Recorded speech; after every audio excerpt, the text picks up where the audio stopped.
नमस्कार मित्रांनो, संकल्प न्यूज चॅनलवरती आपल्या सर्वांचं पुन्हा एकदा सहर्ष स्वागत।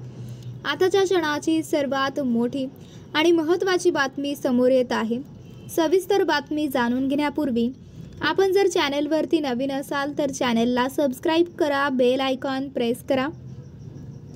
महाराष्ट्रात मुख्यमंत्री देवेंद्र फडणवीस यांच्या नेतृत्वाखालील असलेल्या महायुती आघाडी सरकारमध्ये सत्ता वाटपाचा फॉर्म्युला निश्चित झाला आहे, ज्यामध्ये महाराष्ट्र नवनिवडणुकीत सर्वाधिक जागा जिंकणाऱ्या भाजपाला 22 मंत्रिमंडळ तर उपमुख्यमंत्री एकनाथ शिंदे यांच्या शिवसेनेला 11 आणि 10 मंत्रिपद उपमुख्यमंत्री अजित पवार यांच्या राष्ट्रवादी काँग्रेसला देण्यात येणार आहे।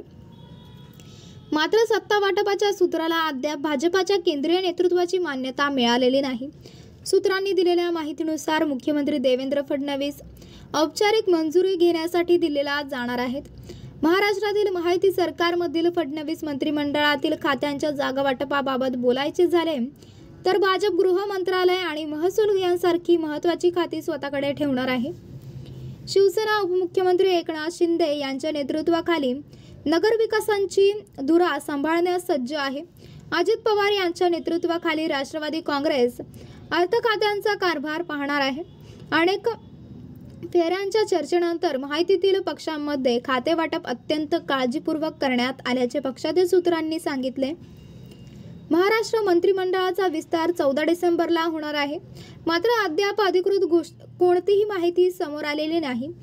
मुख्यमंत्री फडणवीस यांना दिल्लीतील भाजपाच्या सर्वोच्च नेतृत्वाची मंजुरी मिळताच मंत्रिमंडळाचा शपथविधी सोहळा आयोजित केला जाईल असे मानले जात आहे। राष्ट्रवादीच्या नेत्यांच्या म्हणण्यानुसार भाजप आणि शिवसेना यांच्यात खाते वाटपाबाबत कोणतेही एकमत झालेले नसले तरी राष्ट्रवादी काँग्रेस सर्व गोष्टींसाठी तयार आहे। विशेष म्हणजे मुख्यमंत्री फडणवीस यांनी आगामी विधानसभा अधिवेशनाच्या विधिमंडळाच्या गरजा लक्षात घेऊन मंत्रिमंडळात तिन्ही पक्षांच्या जास्तीत जास्त आमदारांचा समावेश करण्यावर भर दिलेला आहे। तर मित्रांनो, आपल्याला काय वाटतंय? आपली प्रतिक्रिया आम्हाला कमेंट बॉक्सच्या माध्यमातून नक्कीच कळवा आणि चॅनलला आणखीनही सबस्क्राइब केलं नसेल तर चॅनलला सबस्क्राइब करा, बेल आयकॉन प्रेस करा, जेणेकरून असेच नवनवीन व्हिडिओ व चालू राजकीय घडामोडी सर्वप्रथम आपल्याला याच चॅनलवरती बघायला मिळतील। भेटूया आता पुढच्या व्हिडिओज, तोपर्यंत धन्यवाद। जय महाराष्ट्र।